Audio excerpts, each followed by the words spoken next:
अस्सलाम वालेकुम and welcome to my channel. I hope you all are doing good. आज हम पढ़ेंगे बायोलॉजी के चैप्टर नंबर 1 का topic the levels of organisation. So let's start with the introduction.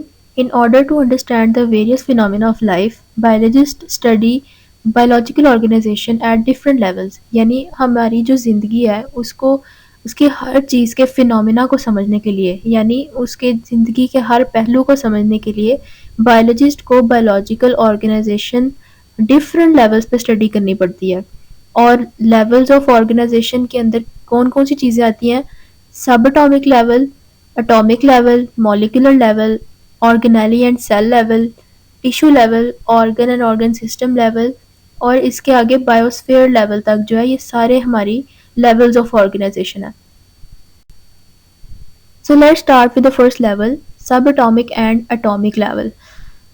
All types of matter are made up of elements and each element contains a single kind of atom. यानी कि हमारे दुनिया में जितना भी matter है, matter में कौन कौन सी चीज़ें आ जाती हैं? Solid, liquid and gas. ये सारा मैटर जो है हमारी दुनिया में ये एलिमेंट से मिलकर बना होता है और एलिमेंट जो है वो सेम काइंड ऑफ एटम से मिलकर बना होता है। एटम का मतलब होता है a means not and term means cut, यानी जिसको हम फर्दर डिवाइड नहीं कर सकते, कट नहीं कर सकते। और एटम जो है सेम टाइप्स के एटम जो है वो एलिमेंट बनाते हैं। तो the atoms are actually made up of many sub atomic particles. It means कि हम एटम को फर्दर डिवाइड तो नहीं कर सकते, लेकिन इसके आगे सब एटॉमिक पार्टिकल्स यानी छोटे छोटे पार्टिकल्स होते हैं। वो तीन होते हैं, इलेक्ट्रॉन्स, प्रोटॉन्स एंड न्यूट्रॉन्स। आप इस पिक्चर में देख सकते हैं ये एक एटम का स्ट्रक्चर है और इसके अंदर रेड कलर के प्रोटॉन्स हैं, ब्लू कलर के न्यूट्रॉन्स हैं और ग्रीन कलर के इलेक्ट्रॉन्स हैं जो उसके शेल में या ऑर्बिट में उसके इर्द गिर्द रिवॉल्व कर रहे होते हैं, उसके इर्द गिर्द घूम रहे होते हैं। नाउ हमारी पूरी दुनिया में 92 काइंड्स ऑफ एलिमेंट्स होते हैं। 92 काइंड्स यानी 92 किस्मों के एलिमेंट्स होते हैं, जिसमें से 16 जो होते हैं वो बायो एलिमेंट्स होते हैं। अब बायो एलिमेंट्स क्या होते हैं? जो हमारी बॉडी का मैस बनाते हैं, यानी हमारी बॉडी में होते हैं। 16 में से 6 एलिमेंट्स जो हैं ये हमारी टोटल बॉडी का 99% मैस बनाते हैं और उसमें से जो 10 एलिमेंट्स हैं वो 1% मैस बनाते हैं। अब ये नीचे उनके नेम्स दिए हुए हैं। 6 एलिमेंट्स में oxygen, carbon, hydrogen, nitrogen, calcium and phosphorus आ जाते हैं। यानी सिर्फ ये 6 एलिमेंट्स जो हैं ये हमारी पूरी बॉडी का 99% बनाते हैं। और 10 एलिमेंट्स जो हैं उनमें potassium, sulphur, chlorine, magnesium, copper, zinc, sodium, iron, manganese and iodine आ जाते हैं। You can see in this picture कि इन्होंने हमारी बॉडी का जो एक बायो एलिमेंट्स के जो परसेंट कंपोजिशन है, यानी हमारी बॉडी में कितनी परसेंटेज बनती है इन सारे बायो एलिमेंट्स की, वो बताई हुई है। यानी हमारी बॉडी में जो है सबसे ज़्यादा अमाउंट ऑक्सीजन की होती है, यानी 65% ऑक्सीजन होता है हमारी बॉडी में।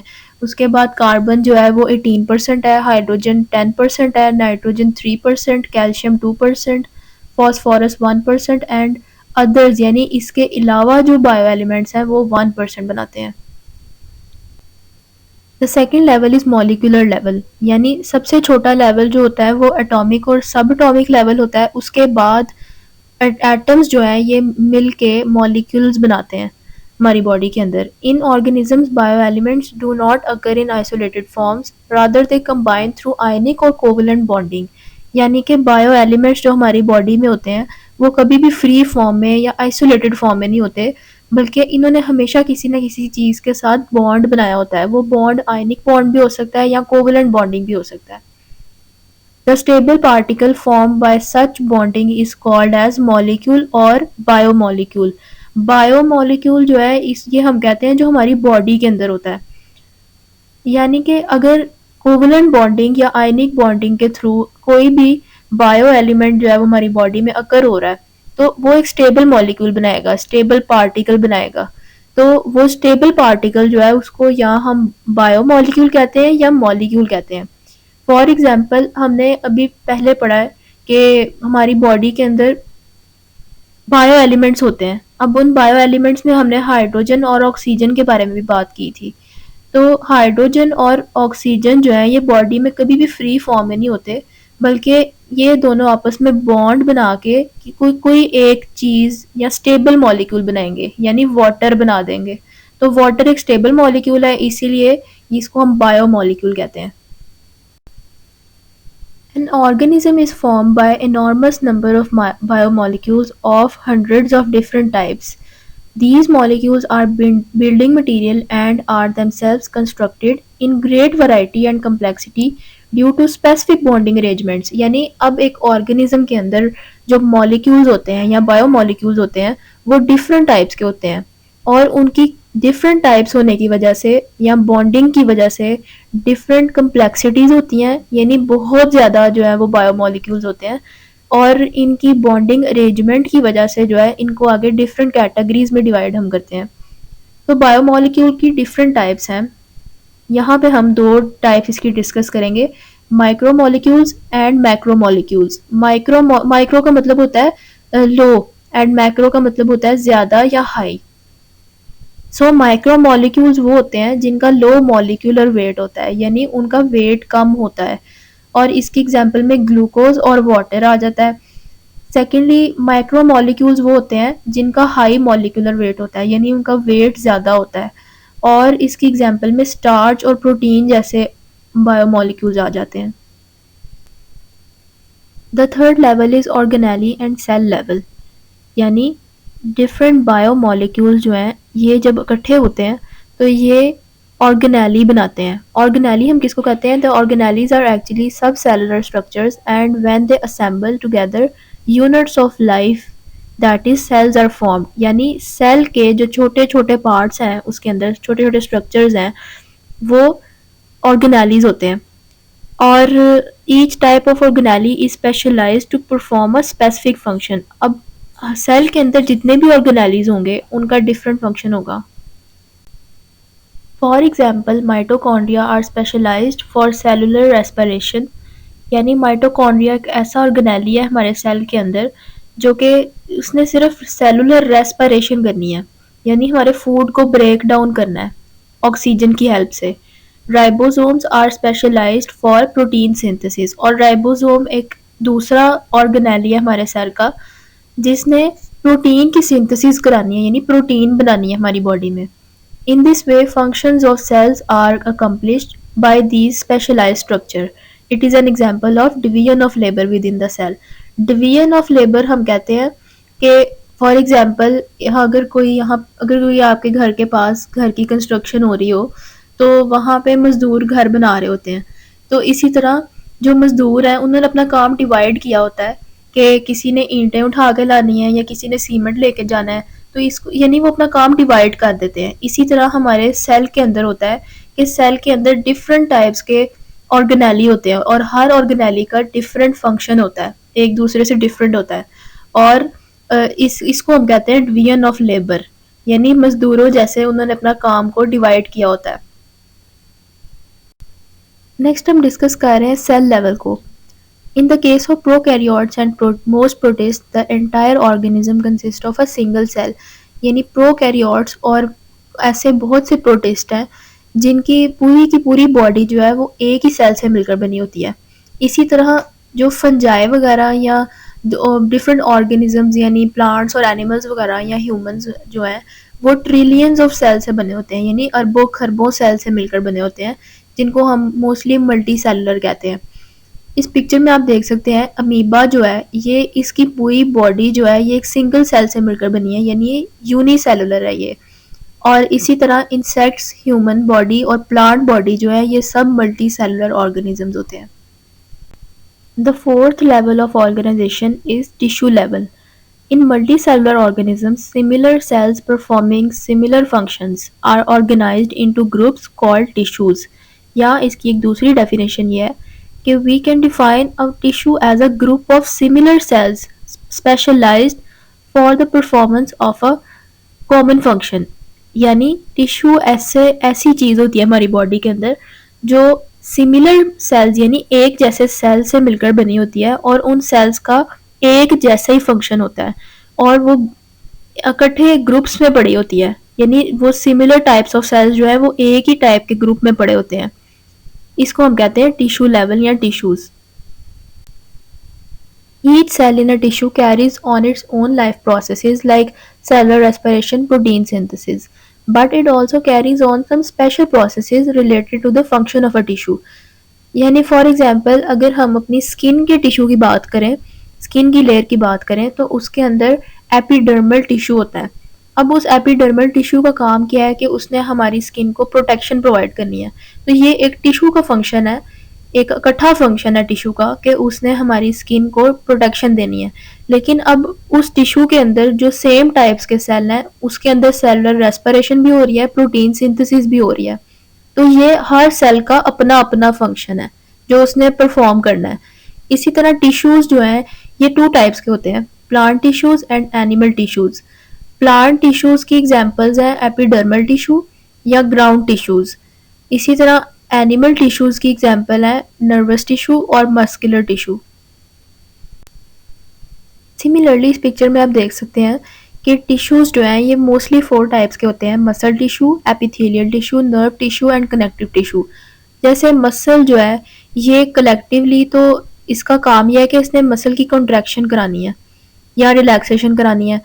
लेकिन ये डिफरेंट ऑर्गन्स के अंदर पाया जाता है मसल टिश्यू, यानी कार्डियक मसल, यानी हार्ट के जो मसल है वो भी कार्डियक मसल कहते हैं उनको, वो उसके जो टिश्यू है उसके अंदर कार्डियक टिश्यू होगा। इसी तरह स्केलेटल मसल है, स्मूथ मसल है, और डिफरेंट टाइप्स के जो टिश्यूज हैं वो आप लेटर जो है वो इसकी डिटेल में स्टडी करेंगे। The fifth level of organisation is organ and organ system level. तो पहले हम डिस्कस कर लेते हैं ऑर्गन लेवल को। In higher multicellular organisms, more than one type of tissue having related functions are organized together and make a unit called organ। यानी organ एक ऐसी चीज़ है हमारी बॉडी के अंदर जिसके अंदर एक से ज़्यादा टाइप के टिश्यूज़ होते हैं, लेकिन वो टिश्यूज़ जो हैं वो आपस में रिलेटेड फंक्शन होते हैं उनके, यानी सिमिलर नहीं होते लेकिन आपस में रिलेट कर रहे होते हैं। For example, different tissues of an organ perform their specific function and these function collectively become the function of an organ। यानी एक organ का जो टिश्यू, organ के अंदर जो टिश्यूज होते हैं, अब उन टिश्यूज जो हैं वो आपस में तो हर टिश्यू का फंक्शन डिफरेंट है, लेकिन वो जब एक organ के अंदर डिफरेंट टिश्यूज आ जाते हैं तो वो collectively एक organ का फंक्शन परफॉर्म कर रहे होते हैं। अब हम डिस्कस करने लगे हैं ऑर्गन की एक एग्जाम्पल को, जो कि उसकी एग्जाम्पल है स्टमक। स्टमक एक ऐसा ऑर्गन है हमारी बॉडी के अंदर जिसके 2 मेजर फंक्शन होते हैं कि उसने हमारे खाने में जो प्रोटीन्स होती हैं उनको डाइजेस्ट करना होता है, और इसके अलावा फूड को थोड़ी देर के लिए हमारे स्टमक के अंदर स्टोर रखना होता है। 2 major types of tissue are present in its structure. अब ऑर्गन जो है इसको हमने डिस्कस किया था कि इसके अंदर कुछ डिफरेंट टाइप्स के टिश्यूज होते हैं। तो अब उन टिश्यूज को हम डिस्कस करेंगे कि 2 मेजर को ऐसे कौन से टिश्यूज हैं जो और स्टमक के अंदर प्रेजेंट होते हैं। सबसे पहले एपिथेलियल टिश्यू आ जाता है। उसका काम ये होता है कि उसने प्रोटीन्स को डाइजेस्ट करने के लिए कुछ गैस्ट्रिक जूस को रिलीज करना होता है हमारे स्टमक के अंदर, ताकि प्रोटीन्स जो है वो इजीली डाइजेस्ट हो जाए। उसके बाद उसके स्टमक के अंदर मस्कुलर टिश्यू होता है। जैसे हमें मसल के नाम से पता लग रहा है कि इसने स्टमक की वॉल्स को, स्टमक या पूरे के पूरे स्टमक को कंट्रैक्शन करानी है इसकी, ताकि फूड जो है वो स्टमक में ना पड़ा रहे बल्कि स्टमक से आगे उसके पोस्टीरियर एंड तक जाए, स्टमक के जो एंड पार्ट है वहां तक मूव हो जाए। So two tissues perform their specific functions which collectively become the function of stomach. यानी जैसे स्टमक के अंदर अब टिश्यूज तो डिफरेंट टाइप्स के हैं लेकिन वो आपस में रिलेटेड हैं, यानी उन्होंने पूरे ऑर्गन का एक स्पेसिफिक फंक्शन परफॉर्म करना है, तो इसको हम कहते हैं organ level. The next level is organ system level. पहले हमने डिस्कस किया ऑर्गन लेवल में कि डिफरेंट टिश्यूज जो हैं वो इकट्ठे होकर ऑर्गन के अंदर एक रिलेटेड फंक्शन परफॉर्म कर रहे होते हैं उसका कोलेक्टिवली। इसी तरह ऑर्गन सिस्टम लेवल के अंदर डिफरेंट ऑर्गन्स जो हैं ये मिलकर रिलेटेड फंक्शन परफॉर्म करते हैं ऑर्गन सिस्टम का। In an organ system each organ carries out its specific function and functions of all organs appear as the function of an organ system. यानी पूरे organ system का जो collectively function है वो different organs मिलकर जो है परफॉर्म कर रहे होते हैं। For example, digestive system is an organ system that carries out the process of digestion. यानी organ system level की example हम ले लेते हैं digestive system. Digestive system एक पूरा organ system है. अब इसके अंदर डिफरेंट ऑर्गन्स हैं लेकिन उन वो फंक्शन एक ही परफॉर्म कर रहे हैं कि उन्होंने डाइजेशन में हेल्प करनी है. अब डिफरेंट ऑर्गन्स कौन से आ जाते हैं डाइजेस्टिव सिस्टम में? ऑयल कैविटी, फिर स्टमक है, स्मॉल इंटेस्टाइन है, लार्ज इंटेस्टाइन है, लिवर एंड पैंक्रियाज. ये सारे ऑर्गन्स हैं जो एक ही फंक्शन परफॉर्म कर रहे हैं. The organ system level is less complex in plants, for example root system, as compare to animals. यानी कि प्लांट्स के अंदर जो ऑर्गन सिस्टम लेवल है वो थोड़ा लेस कम्प्लेक्स होता है, यानी थोड़ा कम कॉम्प्लिकेटेड होता है as compare to animals. Animals में ज़्यादा कॉम्प्लिकेटेड इसलिए होता है क्योंकि एनिमल्स ने डिफरेंट और बहुत ज़्यादा एक्टिविटीज़ परफॉर्म करनी होती है as compare to plants. As you can see in this picture, ये पिक्चर जो है ये ऑर्गन सिस्टम लेवल की है और ये डाइजेस्टिव सिस्टम की है पिक्चर. इसके अंदर ओरल कैविटी जो है वो माउथ, टीथ और टंग बनाते हैं. इसके अलावा कुछ सलाइवरी ग्लैंड्स होते हैं इसके अंदर जो हमारी पूरी ओरल कैविटी यानी पूरी माउथ को बना रही होती हैं. इसके अलावा एसोफेगस है, लिवर है, गॉल ब्लैडर है, large intestine, small intestine, stomach है, रेक्टम और एनस. ये पूरा डाइजेस्टिव सिस्टम है जिसका काम क्या है कि इसने हमारे खाने को डाइजेस्ट करना होता है, खाने को हजम करना होता है. अगला जो लेवल ऑफ ऑर्गेनाइजेशन है that is individual level. Different organs and organ systems are organised together to form an individual or organism. यानी अगर हम डिफरेंट ऑर्गन सिस्टम्स को इकट्ठा करें या डिफरेंट ऑर्गन्स को इकट्ठा करें तो वो मिलकर एक इंडिविजुअल बनाते हैं या ऑर्गेनिज्म बनाते हैं. यानी पूरा जानदार जो है वो डिफरेंट ऑर्गन सिस्टम लेवल्स को इकट्ठा करके बनता है. इन organism the functions, processes and activities of various organ and organ system levels are coordinated. यानी अब हमारी पूरी बॉडी में जितने ऑर्गन और ऑर्गन सिस्टम्स हैं इनका फंक्शन क्या है कि ये आपस में कोऑर्डिनेट करते हैं, आपस में कोलैबोरेट करते हैं और एक ही ऑर्गेनिज्म के अंदर सारे फंक्शन परफॉर्म कर रहे होते हैं. For example, when a man is engaged in continuous and hard exercise, not only his muscles are working but also there is an increase in rate of respiration and heartbeat. यानी आप इस picture में देखें तो ये एक individual है, एक इंसान है जो क्या कर रहा है, बहुत ज़्यादा हार्ड एक्सरसाइज कर रहा है और ये इसकी जो बॉडी के डिफरेंट ऑर्गन सिस्टम्स हैं वो काम कर रहे होते हैं. यानी इसके मसल्स भी काम कर रहे हैं और इसके लंग्स भी काम कर रहे हैं जो रेस्पिरेशन का काम कर रहे हैं और ऑक्सीजन का काम भी कर रहे हैं साथ. इसके बाद जो है वो हार्ट भी इसका जो है वो हार्ट बीट इसकी जो है वो ज़्यादा करने में हेल्प कर रहा है ताकि ये अपनी एक्टिविटी अच्छे तरीके से परफॉर्म कर ले. सो आप इस पिक्चर में देख सकते हैं कि अभी तक हमने जितने भी लेवल ऑफ ऑर्गेनाइजेशंस पढ़े हैं ये उनका एक फ्लो चार्ट है, उनकी एक समरी है कि सबसे छोटा पार्ट जो है वो सेल का होता है. उसके बाद सेल से सेम टाइप्स के सेल जो हैं वो एक टिश्यू बनाते हैं और टिश्यूज जो हैं डिफरेंट काइंड्स ऑफ टिश्यू जो हैं वो एक ऑर्गन बनाते हैं.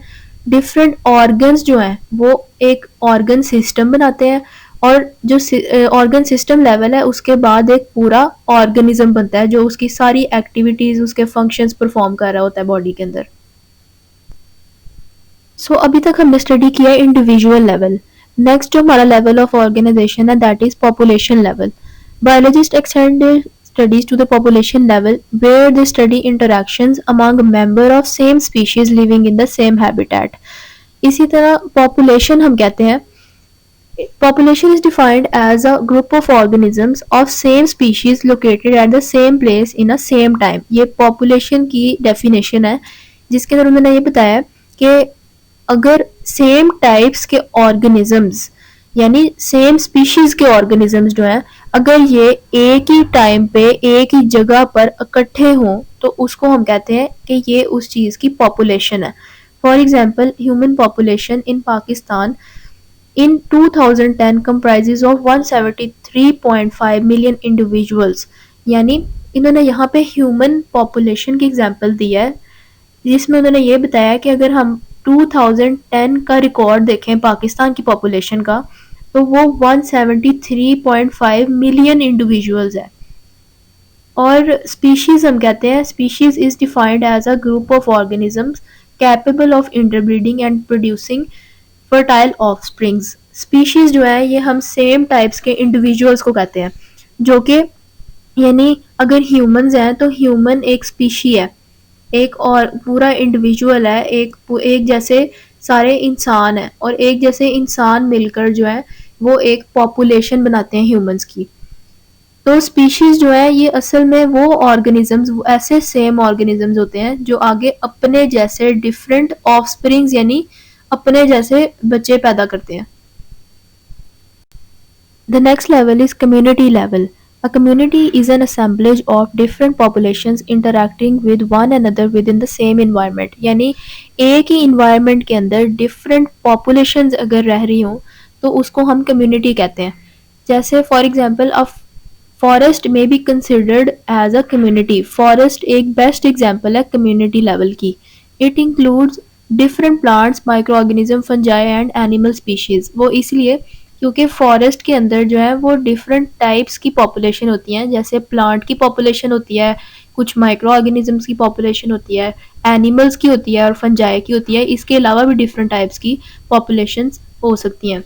इसके बाद community are collection of organisms in which one population may increase and others may decrease। यानी कम्युनिटी के अंदर अगर एक पॉपुलेशन ज़्यादा है तो दूसरी कम भी हो सकती है, ये ज़रूरी नहीं है कि वो एक ही लेवल पे हो। सो कम्युनिटीज़ जो हैं इनकी भी आगे टू टाइप्स होती हैं। Some communities are complex, for example a forest community and a pond community. Other communities may be simple, for example fallen dog with various populations under it. यानी कि एक कम्प्लेक्स कम्युनिटी ऐसी होती है जिसके अंदर एक से ज़्यादा कम्युनिटीज़ जो है वो हों। फॉर एग्जांपल एक फॉरेस्ट की कम्युनिटी जो है उसके अंदर बहुत ज़्यादा पॉपुलेशन होती है और उस वो एक कम्प्लेक्स कम्युनिटी है। इसी तरह से जो सिंपल कम्युनिटी है वो उसके अंदर जो है वो थोड़ी अमाउंट ऑफ पॉपुलेशन होती है। फॉर एग्जांपल एक फॉलन लॉग है, यानी जो दरख्त की एक लकड़ी होती है उसको अगर वो गिरी हुई हो तो उसके ऊपर सिर्फ कुछ माइक्रो ऑर्गेनिजम्स होंगे, कुछ इंसेक्ट्स होंगे, तो ये एक सिंपल कम्युनिटी है। In a simple community number and size of population is limited, यानी थोड़ी अमाउंट ऑफ पॉपुलेशन होती है सिंपल कम्युनिटी में। So any change in biotic or abiotic factors में have drastic and long lasting effect. यानी कि उस जो सिंपल कम्युनिटी है उसके अंदर कुछ biotic or abiotic factors act कर रहे होते हैं। बायोटिक फैक्टर्स वो होते हैं जो लिविंग ऑर्गेनिजम्स के जो है वो फैक्टर्स होते हैं, और एबायोटिक फैक्टर्स वो होते हैं जो नॉन लिविंग फैक्टर्स हैं। फॉर एग्जांपल हवा, पानी, ये सारे नॉन लिविंग होते हैं, तो ये एबायोटिक फैक्टर्स हैं। अगर ये किसी कम्युनिटी को जो है वो अफेक्ट कर रहे हो तो इसको हम कहते हैं biotic and abiotic factors. The next and the last level of organization is biosphere level. Bio हम कहते हैं लिविंग ऑर्गेनिजम्स को, और स्फेयर हम जो स्फेयर का वर्ड है ये हम यूज़ करते हैं अर्थ के लिए। यानी अर्थ के किसी स्पेसिफिक पार्ट के अंदर अगर डिफरेंट टाइप्स की कम्युनिटीज़ रह रही हों तो उसको हम बायोस्फेयर लेवल या बायोस्फेयर कहते हैं। It constitutes all organisms areas where living organisms interact with the non-living components of environment and is also called zone of life on earth। zone of life का मतलब ये है कि अर्थ के ऊपर जो ज़िंदगी का बायस बन रही हैं डिफरेंट टाइप्स ऑफ कम्युनिटीज़, उसको हम बायोस्फीयर लेवल कहते हैं। इस पिक्चर में इन्होंने ये डिस्क्राइब किया है कि अभी तक हमने जितने भी लेवल ऑफ ऑर्गेनाइजेशंस पढ़े हैं वो किस तरह जो है वो एक इकोसिस्टम लेवल या बायोस्फीयर लेवल बनाते हैं। सबसे पहले ये एक ओवरव्यू है हमारे पूरे टॉपिक का कि जैसे बायोमोलिक्यूल्स या मॉलिक्यूल्स हैं वो ऑर्गेनेलीज बनाते हैं, ऑर्गेनेलीज सेल बनाते हैं, और सेम टाइप्स के सेल जो हैं वो एक टिश्यू बनाते हैं। अब डिफरेंट टाइप्स के जो टिश्यू हैं वो एक ऑर्गन का फंक्शन परफॉर्म कर रहे होते हैं, और डिफरेंट ऑर्गन्स मिलकर एक ऑर्गन सिस्टम बनाते हैं, और ऑर्गन सिस्टम से एक ऑर्गेनिज्म बनता है, यानी इंडिविजुअल लेवल आता है। फिर सेम टाइप्स के ऑर्गेनिजम्स जो हैं ये एक पॉपुलेशन बनाते हैं, या सेम स्पीशीज जो है वो एक पॉपुलेशन बनाएंगी। इसके बाद जो सेम या डिफरेंट टाइप्स की जो पॉपुलेशन है वो एक कम्युनिटी या इकोसिस्टम बनाती हैं, और जो डिफरेंट कम्युनिटीज़ हैं वो अर्थ का एक स्पेसिफिक पार्ट जो है वहाँ पे रह रही होती हैं, जिसको हम बायोस्फीयर लेवल कहते हैं। सो आई होप दैट आज का टॉपिक आपको समझ आया होगा, और अगर समझ आया है so do like, comment and share and subscribe to my channel. Thank you.